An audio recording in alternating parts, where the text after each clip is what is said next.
For the 2025 tax year, about 50,000 North Dakota households paid zero property tax.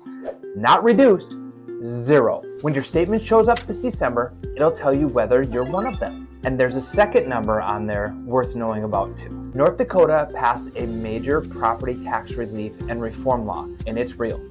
It's signed, it's law, and the relief has already been applied to 2025 property tax bills. But the credit lowers one part of your bill. It doesn't touch the other part. And that other part is completely normal. It's just worth understanding, especially if you live in one of the newer neighborhoods around the metro. Here's what's confirmed. House Bill 1176 was signed into law on May 3rd, 2025. It wasn't even close either. It passed the House 86-4 and the Senate 46-0. It more than tripled the primary residence tax credit from $500 a year up to $1,600. It also generally limited how much local taxing districts can raise their property tax levy without going to the voters. Now, people say North Dakota is getting rid of property tax. That's not quite right. The law didn't eliminate property tax, but what it did was raise the credit to a set dollar amount. If the property tax still due after other applicable exemptions and credits is $1,600 or less, yes, the credit can wipe it out completely and become zero. But the credit can't be more than what you actually owe, and that amount is set in the law, which means a future legislature could change it. So when that statement arrives in December, look for the primary residence credit line. If it's there, the credit was approved and applied. If it's not there, don't assume why. Contact the tax commissioner's office. The 2026 application window closed on April 1st, but the next one opens January 1st, and it's only open until April 1st. We're going to walk you through exactly how to apply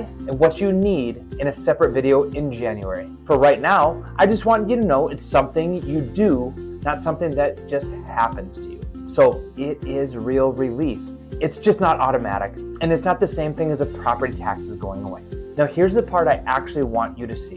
The credit applies to your property tax. Special assessments are a different line, and they're funded in a different way, and the credit does not apply to them. And I want to be clear about something, because specials get a bad reputation they don't really deserve. Specials aren't a penalty, and they're not a hidden fee. They're how a community pays for public improvements. Your streets, water lines, sewer, storm sewer, sidewalks, flood protection, etc. Sometimes that's just brand new infrastructure going into a new neighborhood, and sometimes it's replacing something that's worn out. The cost gets spread across the properties that are determined to benefit from that improvement. That's the whole idea behind them, and that's why specials tend to be bigger in the newer parts of the metro. Not because anybody's getting taken advantage of, but because that infrastructure went in recently. Let me show you one.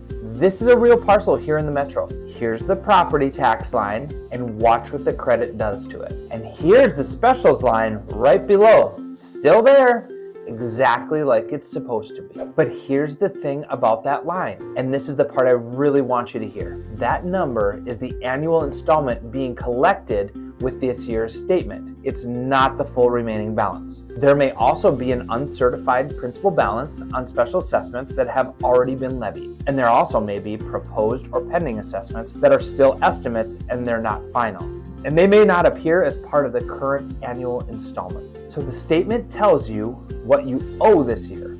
It doesn't necessarily tell you the whole picture. That's why, if you're looking at a home in a newer development, you don't want to just glance at the tax statement and call it good. Look up the actual parcel. And when you do, you're checking three things: this year's installments, the remaining principal balance, and any proposed or pending estimates that could be added later.